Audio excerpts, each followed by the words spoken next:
তোমরা যে কওমি নামের মাদ্রাসায় পড়ে পড়ে মৌলবী হইছ, সাহাবিগণ তো এমনভাবে মাদ্রাসায় পড়েন নাই, তাহলে কওমি মাদ্রাসায় পড়া বেদাত। এটাকে কেন তোমরা বেদাত বলো না? আর যদি তোমরা বলতে চাও যে আলেম হওয়া বা ইলমে দিন শিখার জন্য মাদ্রাসায় পড়ো তোমরা, তাহলে আমার প্রশ্ন, সাহাবী ও তাবিনগণ কি বুঝতেন না যে মাদ্রাসায় পড়ে আলেম হতে হবে? নাকি তোমরা সাহাবী ও তাবিনগণের চেয়েও বেশি বুঝো কিভাবে আলেম হতে হবে? নাউজুবিল্লাহ। সরাসরি কোরআন ও সহি হাদিস থেকে আমার প্রশ্নগুলোর জবাব দিবা। ইন্নাল হামদালিল্লাহ ওয়াসসালাতু ওয়াসসালামু আলা রাসূলিল্লাহ আম্মা বাদ। বেদাতপন্থীদের তথাকথিত এই আল্লামা, তথাকথিত সুন্নিয়তের এই বিশাল বড় সৈনিক বিভিন্ন সময় আমাদের উদ্দেশ্যে এই ধরনের উদ্ভট হাস্যকর শিশুসুলভ প্রশ্ন ছড়ে দিয়ে থাকে। আর এই প্রশ্নগুলো শুধু সে নয়, বেদাতীদের একেবারে বড় আলেম থেকে শুরু করে একেবারে ছোট্ট পর্যন্ত, কচি কাঁচা পর্যন্ত সবাই এই প্রশ্নগুলো করে থাকে যে ঈদে মিলাদুন্নবী যদি বেদাত হয়ে থাকে তাহলে লাইট, ফ্যান, বিল্ডিং, মাদ্রাসা, মসজিদ, পৃথিবীতে যা কিছু আছে সব কিছুই বেদাত, এগুলো তারা বলে বেরিয়ে থাকে। তো এই প্রশ্নগুলো সে করে, কিন্তু এই প্রশ্নগুলোর উত্তর আমরা বহুবার দিয়েছি, কিন্তু তারপরও আবার এমন একটা ভাব যে এগুলো এমন প্রশ্ন, এগুলোর উত্তর পৃথিবীর কেউ কখনো দেয় নাই, দিতে পারবেও না। অথচ এই সকল প্রশ্নের উত্তর দেওয়ার জন্য তো তেমন আলেম হওয়ারও প্রয়োজন নাই। যার ভিতরে কোরআন এবং সুন্নার সঠিক ফাহাম আছে, বুঝ আছে, আল্লাহ ওয়ালাদের মজলিসে যারা আসা যাওয়া করেন সাধারণ পাবলিক, তারাও বুঝবেন যে সকল প্রশ্ন কেমন আর প্রশ্নের উত্তরগুলো কি হওয়া উচিত। এজন্যই আরবিতে একটি প্রবাদ আছে, আসসুআলু নিসফুল ইলম, প্রশ্ন করতে পারা এটা জ্ঞানের অর্ধেক। প্রশ্ন শুনলেই আপনি বুঝতে পারবেন যে লোকটা কেমন জ্ঞান রাখে। একজন সাংবাদিক যখন প্রশ্ন করবেন, তার প্রশ্ন শুনেই তাকে মাপা যাবে যে সে কত বড় সাংবাদিক। একজন আলেম যখন প্রশ্ন করবেন তার প্রতিপক্ষকে, তো তার প্রশ্নের ধরন দেখেই মাপা যাবে যে সে কত বড় আলেম। আমরা একটা ঘটনা জানি যে এক লোক বিবাহ করেছে, শ্বশুরবাড়িতে যে কোনো কথাবার্তা বলে না, চুপচাপ সারাদিন বসে থাকে।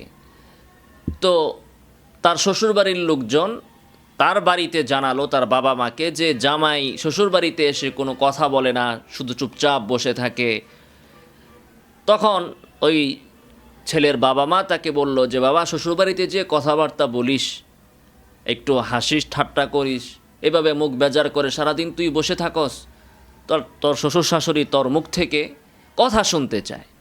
তো বেচারা নিয়ত করেছে আজকে শ্বশুরবাড়িতে যে আমি কথা বলবো। তো তার শাশুড়িকে সে খুব সুন্দর করে ডাক দিয়ে জিজ্ঞাসা করতেছে যে শাশুড়ি আম্মা, আমাদের তো বিবাহ হলো, আপনার কি বিবাহ হয়েছিল? আপনার কি বিবাহ হয়েছে? তো এই কথা শুনে শাশুড়ি বলে যে তুমি যে এতদিন কথা বলো নাই, এটাই ভালো ছিল।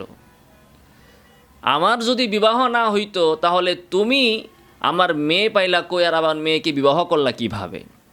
তো এই হচ্ছে বেদাতীদের অবস্থা। এরা যতদিন মুখ বন্ধ করে চুপচাপ বসে থাকবে, ততদিন এদের ভেতরের অজ্ঞতা, মূর্খতা মানুষ বুঝতে পারবে না। এজন্যই কবি শেখ সাদি রহিমাহুল্লাহ, ওনার কবিতা আছে যে মূর্খ ব্যক্তি, তার জন্য ভালো হচ্ছে মুখ বন্ধ করে বসে থাকা। কারণ যখন মুখ খুলবে তখন ওই মানুষ তার মূর্খতা সম্পর্কে জেনে যাবে।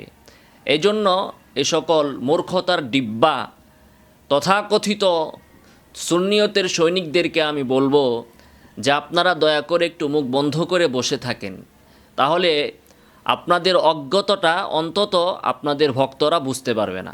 তো আসুন এই মাসুকের প্রশ্ন, সে প্রশ্ন করলো এখানে যে কওমি মাদ্রাসার আলেমগণ কওমি মাদ্রাসায় পড়ে আলেম হন, সাহাবায়ে কেরাম কি কওমি মাদ্রাসায় পড়েছেন?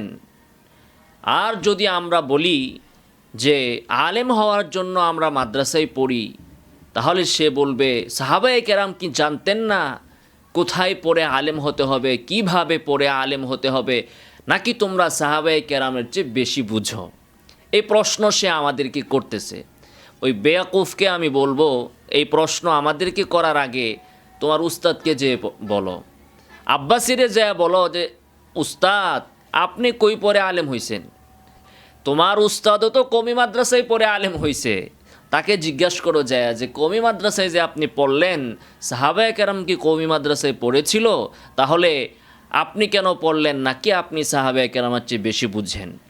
আর তুমি নিজেকে প্রশ্ন করো যে তুমি এলেম কালাম যাই শিখছো ভুলভাল কোত্থেকে শিখছো?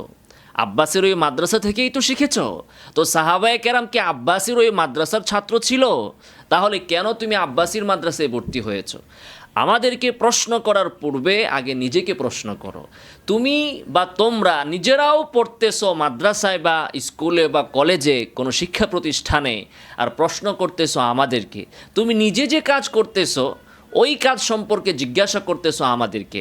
আরে বেটা, আমরা তো ঈদ মিলাদুন নবীকে বেদাত বলি, মিলাদ কিয়ামকে বেদাত বলি। আমরা যেটাকে বেদাত বলি ওই বেদাতের ধারে কাছেও আমরা যাই না। ওই বেদাতকে আমরা হাজারবার লাথি মারতে পারি। আর তুমি যেটাকে বেদাত বলতেছো আমাদেরকে এটার জন্য দোষী করতেছো, অথচ তুমি ওই কাজটাই করো। পারলে আগে নিজে মাদ্রাসা বন্ধ কর, সুন্নিদের যত মাদ্রাসা আছে সকল মাদ্রাসা বন্ধ কর, সুন্নিদের যত শিক্ষা প্রতিষ্ঠান আছে সকল শিক্ষা প্রতিষ্ঠান বন্ধ কর। যে সাহাবায়ে কেরাম তো মাদ্রাসায় পড়েন নাই, সাহাবায়ে কেরাম তো এভাবে মাদ্রাসায় জ্ঞান অর্জন করেন নাই, অতএব সব বেদাত নিজেরা বন্ধ কর। করে তারপরে আমাদেরকে প্রশ্ন কর যে আমরা কেন মাদ্রাসায় পড়ি। আমরা তো এমন না যে একদিকে মিল্লাত কিয়াম করতেছি, একদিকে জিলাপি খাইতেছি, আরেকদিকে জিলাপিকে বেদাত বলতেছি। আমরা তো এমন না। আমরা তোমাদের বেদাতকে উষ্টা মেরে তারপরেই বলি যে এগুলো বেদাত। তোদের সাহস থাকলে তোরা কমি মাদ্রাসা বা তোদের যত মাদ্রাসা আছে সুন্নি মাদ্রাসা সবগুলো বন্ধ কর, করে তারপরে বল যে এগুলো বেদাত। আর এই বেচারা আজীব এক সুন্নিয়তের সৈনিক, এমন সৈনিক মনে হয় আর নাই। এ একটা অক্ষর বাংলাও না দেখে পড়তে পারে না, বলতে পারে না, একটা অক্ষর আরবিও না দেখে বলতে পারে না, পড়তে পারে না। এ মোবাইলে দেখে দেখে প্রশ্ন পড়ে, দেখে দেখে বাংলা পড়ে, সব কিছু দেখে দেখে। কোনো পিছন থেকে, এর পেছনে কোনো বড় শয়তান আছে, যে শয়তান নিজে ক্যামেরার সামনে এসে এই প্রশ্নগুলো করার সাহস রাখে না। করলে তার ডিমান্ড কমে যাবে, তার মাহফিলগুলো বন্ধ হয়ে যাবে। এজন্য সে নিজে এই প্রশ্নগুলো না করে ওর চেলাকে দিয়ে সে প্রশ্নগুলো করায়, লিখে লিখে দেয়। আর ওই চেলা এই মোবাইল থেকে দেখে দেখে এই প্রশ্নগুলো বা এই বয়ানগুলো সে ছাড়ে। তো সে যে প্রশ্ন করেছে আমাদেরকে, এই কাজ তো সে নিজেও করে, এর উত্তর আগে তাকেই দিতে হবে। কিন্তু সে উত্তর দিতে পারবে না, এই জন্য উত্তরটা আমি তাকে বলে দিচ্ছি, ভালো করে শুনে রাখুন। এবং শুধু সে নয়, বিভিন্ন তথাকথিত সুন্নিরা নিজেদের বেদাতকে ঢাকার জন্য, নিজেদের বেদাতকে বৈধ করার জন্য, নিজেদের বেদাতকে জায়েজ করার জন্য তারা আপনাকে বলে বসবে তাহলে ফ্যান বেদাত, লাইট বেদাত, তাহলে এসি বেদাত, বিমান বেদাত, বাস বেদাত, ট্রাক বেদাত, লঞ্চ বেদাত, রকেট বেদাত, ব্রিজ বেদাত, পদ্মা সেতু বেদাত, সব বেদাত। তো তাদের উদ্দেশ্যে আজকে আবারও আমি এই উত্তর দিচ্ছি। তো যতই উত্তর দিই, এরা আমার এই উত্তরের উপর একটা শব্দও সে ভুল ধরতে পারবে না, কিন্তু আবার একটা শব্দ সে গ্রহণও করবে না। এদের অভ্যাসটাই এটা। মানে যে প্রশ্ন সে শিখেছে, আপনি তাকে প্রশ্নের উত্তর দেন, তাকে উত্তর দিয়ে লাজবাব করে দেন, এরপরেও সে দ্বিতীয়বার ওই প্রশ্নটাই আবার করবে। আবার তাকে উত্তর দিয়ে একেবারে তাকে বসায়া দেন, মুখ বন্ধ করে দেন, তৃতীয়বার আবারও সে ওই প্রশ্নটাই করবে। ঘুরে ফিরে এদের একই প্রশ্ন। তো এদের প্রশ্নের উত্তর দিচ্ছি আমি ইনশাআল্লাহুল আজিজ। এ বলল যে সাহাবায়ে কেরামের যুগে মাদ্রাসা ছিল না, তাহলে কি তোমরা সাহাবায়ে কেরামের চেয়ে বেশি বুঝো? আমি তাকে জিজ্ঞাসা করতে চাই যে সাহাবায়ে কেরামের যুগে মাদ্রাসা ছিল না? মানে আপনি যে কথাটা বলছেন সাহাবায়ে কেরামের যুগে মাদ্রাসা ছিল না, এর আকল জ্ঞান কি ঠিক আছে না সব গেছে? সাহাবায়ে কেরামের যুগে মাদ্রাসা ছিল না বলতে সে কি বোঝাচ্ছে? যে সাহাবায়ে কেরামের যুগে এ ধরনের বিল্ডিং ছিল না, এত সুউচ্চ দালান ছিল না, মাদ্রাসার লাইট ছিল না, বিদ্যুৎ ছিল না, ফ্যান ছিল না, মাদ্রাসার এত সুন্দর সিঁড়ি ছিল না, এগুলো সে বুঝাচ্ছে? তো যদি সে এই মাসুম, এই নাবালক বাচ্চা যদি, মানে মাসুক নামের নাবালক বাচ্চা যদি এইটা বুঝিয়ে থাকে যে সাহাবায়ে কেরামের যুগে তো মাদ্রাসা ছিল না, মানে বিল্ডিং ছিল না, এটা যদি বুঝিয়ে থাকে, তাহলে সে যে আমাকে জিজ্ঞাসা করেছে বা আমাদেরকে যে জিজ্ঞাসা করেছে যে তাহলে কি তোমরা সাহাবায়ে কেরামের চেয়ে বেশি বুঝো, আমি বলবো যে হ্যাঁ, অবশ্যই। এই অর্থে আমরা সাহাবায়ে কেরামের চেয়ে অবশ্যই বেশি বুঝি, অবশ্যই বেশি বুঝি। এখন আমার এই কথা শুনে আবার আব্বাসি মার্কা পরগাছা আলেমরা ফতোয়া দিয়ে বসবে যে এ তো কাফের হয়ে গেছে, এ বলতেছে সাহাবায়ে কেরামের চেয়েও নাকি সে বেশি বুঝে। আবারও আমি বলতেছি হ্যাঁ, সাহাবায়ে কেরামের চেয়ে আমরা বেশি বুঝি। এখন আমার এই কথাটা কাটসাট করে তথাকথিত সুন্নি ইউটিউবাররা আমার এটা কাটসাট করে আবার ছেড়ে দিবে, কথা তো বুঝার চেষ্টা করবে না। এই যে বলল যে সাহাবায়ে কেরামের যুগে তো মাদ্রাসা ছিল না, মানে বিল্ডিং ছিল না, মাদ্রাসার এই যে কাঠামো অবকাঠামো ছিল না, এই যে উন্নয়ন মাদ্রাসার এগুলো ছিল না, এটা যদি সে বুঝিয়ে থাকে এবং বলে থাকে যে তাহলে কি তোমরা সাহাবায়ে কেরামের চেয়ে বেশি বুঝো, আমি বলবো যে হ্যাঁ, অবশ্যই বেশি বুঝি। সাহাবায়ে কেরামের চেয়ে আমরা অবশ্যই বেশি বুঝি। সাহাবায়ে কেরামের যুগে যে ইঞ্জিনিয়ার ছিল তারা এই ধরনের বিল্ডিং বানাইতে সক্ষম ছিলেন না। বর্তমান যুগের ইঞ্জিনিয়াররা সুউচ্চ প্রাসাদ বিল্ডিং বানাতে সক্ষম হয়েছে। সাহাবায়ে কেরামের যুগের যারা জ্ঞানী ছিলেন, বিজ্ঞানী ছিলেন, তারা বিদ্যুৎ আবিষ্কার করতে পারতেন না, তারা মাদ্রাসার লিফট বানাতে পারতেন না। বর্তমান যুগের বিজ্ঞানীরা সেটা পেরেছে। এই অর্থে সাহাবায়ে কেরামের চেয়ে আমরা বেশি বুঝি।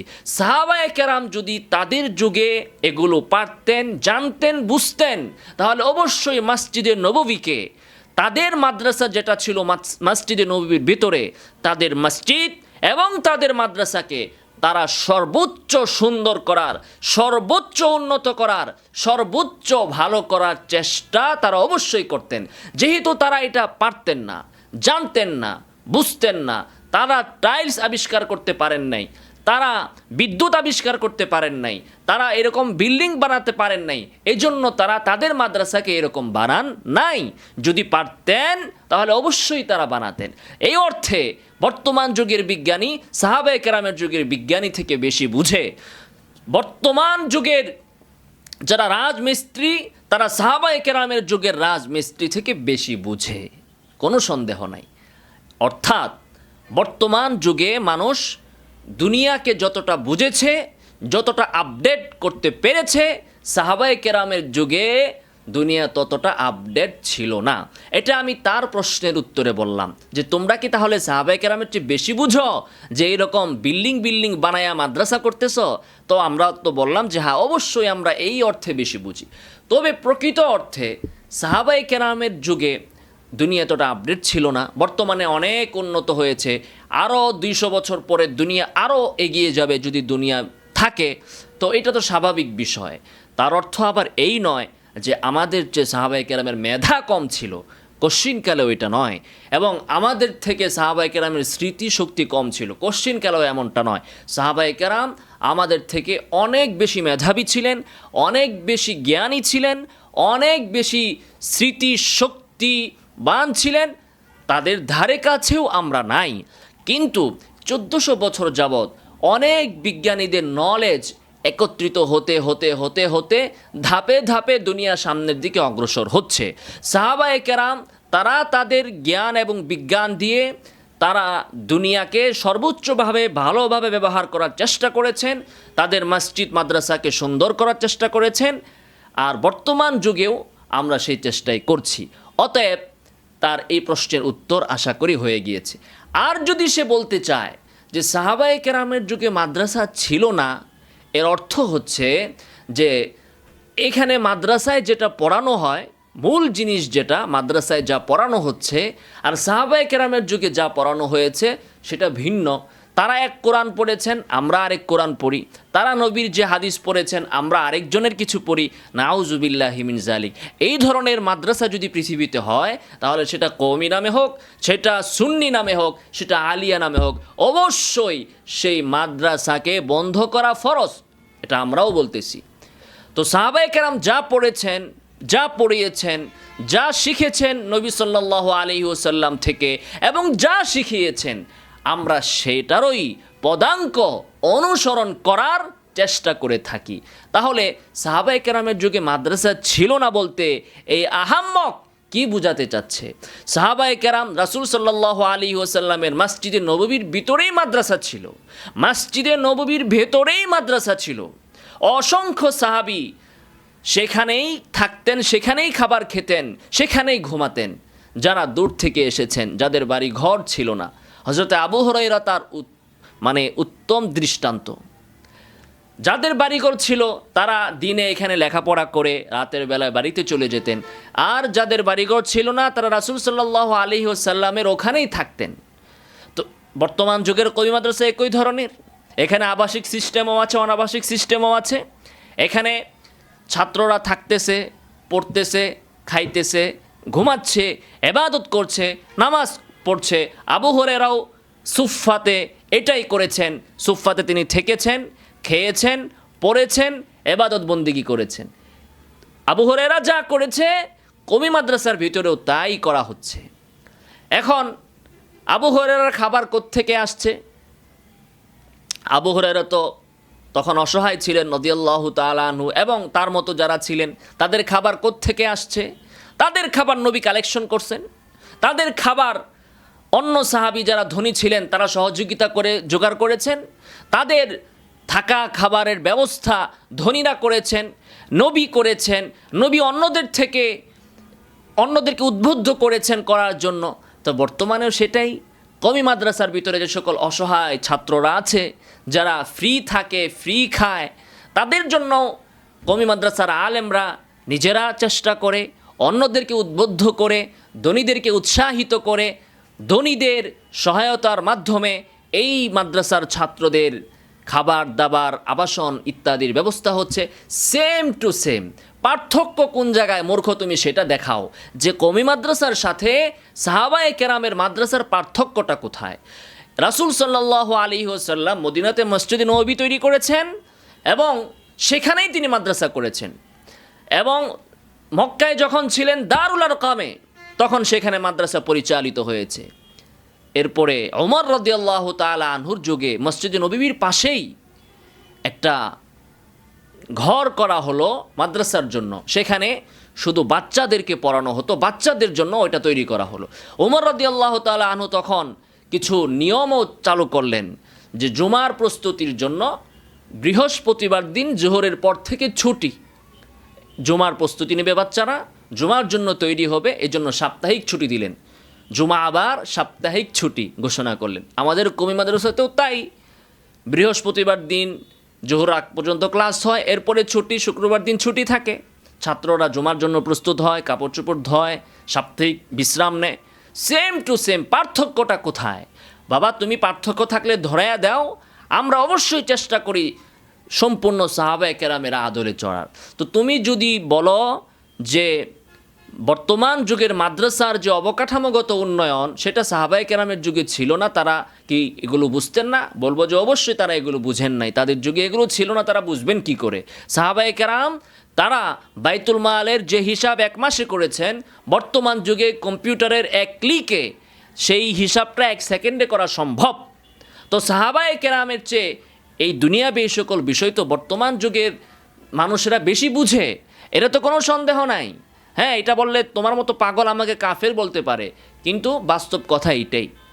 আর যদি বলো যে যা কিছু এখানে দ্বীনি এলেম চর্চা হচ্ছে এইটা নতুন, তাহলে তো তুমি নিজে কাফের। এই কোরআন যেটা আমরা পড়ছি, আলিফ লাম মিম যালিকাল কিতাবু লা রাইবা ফীহি, এটা নতুন, এটা সাহাবায়ে কেরামের যুগে ছিল না। আমরা যে হাদিস পড়তেছি বুখারী, সহিহ বুখারীর হাদিস, সহিহ মুসলিমের হাদিস, ইন্নামাল আমালু বিন্নিয়াত, এটা কি নতুন? সাহাবার যুগে এটা ছিল না। যদি কোনো ব্যক্তি বলতে পারে, এই মাসুক যদি বলতে পারে যে কওমি মাদ্রাসা যা পড়ানো হয়, যে কোরআন পড়ানো হয় এটা নতুন, সাহাবীদের যুগে ছিল না, যে হাদিস পড়ানো হয় এটা সাহাবায়ে কেরামের যুগে ছিল না, এই মাসুক যদি বলতে পারে তাহলে আমি তাকে কাফের ফতোয়া দেব সঙ্গে সঙ্গে, কোনো সন্দেহ নেই।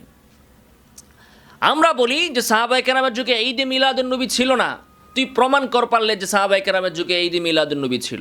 আর আমরা প্রমাণ করতেছি সাহাবায়ে কেরামের যুগে এই মাদ্রাসা ছিল, এই পড়াই ছিল, আমরা যেটা পড়াই সেটাই ছিল, সেটাই আমরা পড়ি। তুই পারলে দাবিটা কর, প্রমাণ পরে আগে দাবি কর যে সাহাবায়ে কেরামের যুগে যে কোরআন পড়ানো হয়েছে বর্তমান কবি মাদ্রাসায় ওই কোরআনটা পড়ানো হয় না, পারলে দাবি কর। অথবা দাবি কর যে এখানে যে কোরআন এটা নতুন, এটা সাহাবীদের কোরআন না, নবীর উপর অবতীর্ণ হওয়া কোরআন না, পারলে দাবি কর।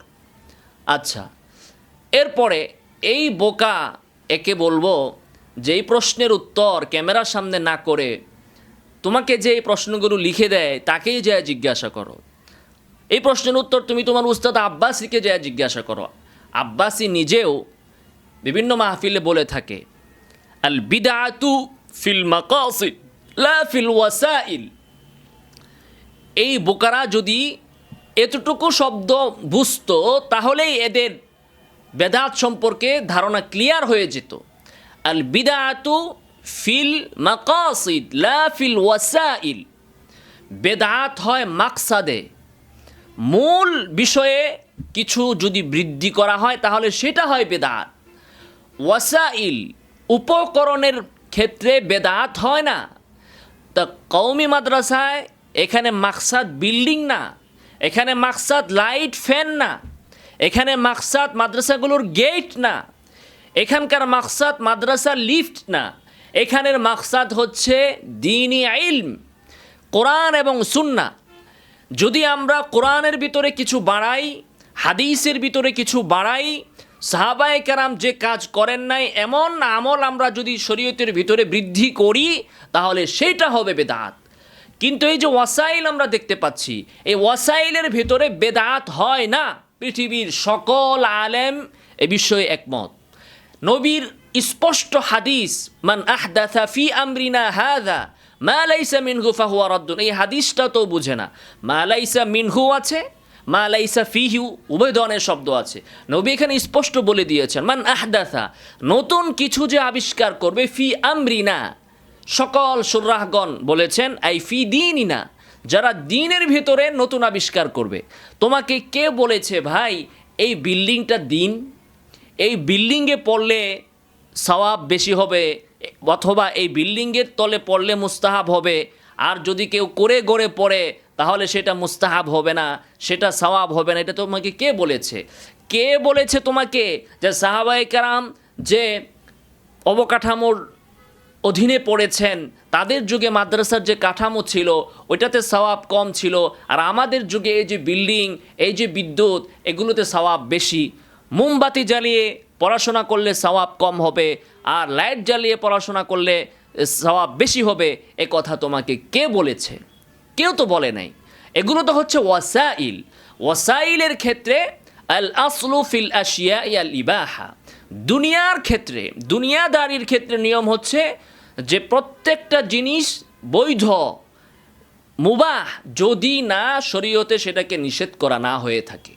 পৃথিবীতে আমরা যা দেখতে পাচ্ছি, আপনি পদ্মা সেতু দেখতে পাচ্ছেন, আপনি লাইট দেখতে পাচ্ছেন, এসি দেখতে পাচ্ছেন, গাড়ি দেখতে পাচ্ছেন, রকেট দেখতে পাচ্ছেন, এই সব কিছু আপনার জন্য বৈধ যদি শরীয়তে এগুলো নিষেধাজ্ঞা না দিয়ে থাকে। তো যেগুলোর উপর নিষেধাজ্ঞা আছে, খিনজির খাওয়া নিষেধ, সুদ খাওয়া নিষেধ, জুয়া খেলা নিষেধ, যা শরীয়তে নিষিদ্ধ, রক্ত খাওয়া নিষেধ, মৃত খাওয়া নিষেধ, এছাড়া আপনি যা দেখবেন সবই আপনার জন্য বৈধ। এ বলেছে কোরআন থেকে দলিল দিতে, নেও তুমি কোরআন থেকে দলিল। এতক্ষণ তো এটা বললাম ফুকাহাদের উসুল, আল আসলু ফিল আশিয়া আল ইবাহা, যে সকল ক্ষেত্রে দুনিয়ার যত জিনিস আছে এই সকল দুনিয়াবী জিনিসের ক্ষেত্রে আসল হচ্ছে এটা বৈধ যদি শরীয়তে অবৈধ করে দেওয়া না থাকে। আর কোরআনের আয়াত হুয়াল্লাযী জাআলা লাকুম মা ফিল আরদি জামিআ, আল্লাহ তাআলা বলতেছেন যে তিনি সেই আল্লাহ যিনি পৃথিবীতে যা কিছু আছে সব কিছু তিনি তোমাদের জন্য সৃষ্টি করে দিয়েছেন। হুয়াল্লাযী খালাকা লাকুম মা ফিল আরদি জামিআ, পৃথিবীতে যা কিছু আছে সব কিছু তিনি তোমাদের জন্য সৃষ্টি করেছেন। তো এই বিল্ডিং, এই লাইট, এই ফ্যান, এই রড, এই ইট, এই বালু, এই সিমেন্ট সব আল্লাহ সুবহানাহু ওয়া তাআলা আমাদের জন্য, অর্থাৎ যারা নবী সাল্লাল্লাহু আলাইহি ওয়াসাল্লামের প্রকৃত অনুসরণ করবে, বেদাতকে বর্জন করবে, তাদের জন্য সৃষ্টি করেছেন। অতএব এই মাদ্রাসার বিল্ডিং, এই লাইট, ফ্যান এগুলো আমাদের জন্য বেদাত না। আল্লাহ তো এগুলো আমাদের জন্যই সৃষ্টি করছেন। বেদাত হচ্ছে তোদের জন্য, বেদাতীদের জন্য। আল্লাহ তাআলা এগুলো তোদের জন্য সৃষ্টি করেন নাই, সুযোগ দিয়েছেন।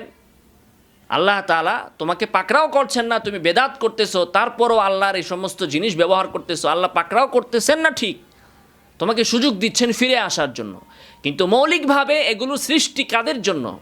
যারা নবী সাল্লাল্লাহু আলাইহি ওয়াসাল্লামের প্রকৃত অনুসারী, প্রকৃত আশেক, যারা রাসূলের ইত্তিবা করে, তাদের জন্য এই পৃথিবীর সব কিছু সৃষ্টি। অতএব এই মাদ্রাসার বিল্ডিং তো আমরাই বানাবো বেটা, এটা কি তোমরা বানাইবা? এই লাইট, ফ্যান, এই অত্যাধুনিক আবিষ্কার সব কিছু তো এই মুমিনদের জন্য। এগুলো তো তথাকথিত সুন্নি না, যারা নিজেদেরকে সুন্নি বলে দাবি করে অথচ সুন্নতের সাথে এদের বিন্দুমাত্র সম্পর্ক নাই, ওদের জন্য তো আল্লাহ তাআলা এই পৃথিবীকে তৈরি করেন নাই। তো পৃথিবীর সকল জিনিসের ক্ষেত্রে জিনিসটা বৈধ, এইটাই আসল, যদি এর বিপরীত দলিল না থাকে। এবং ওয়াসাইলের ক্ষেত্রে, উপকরণের ক্ষেত্রে কোনো বেদাত হয় না।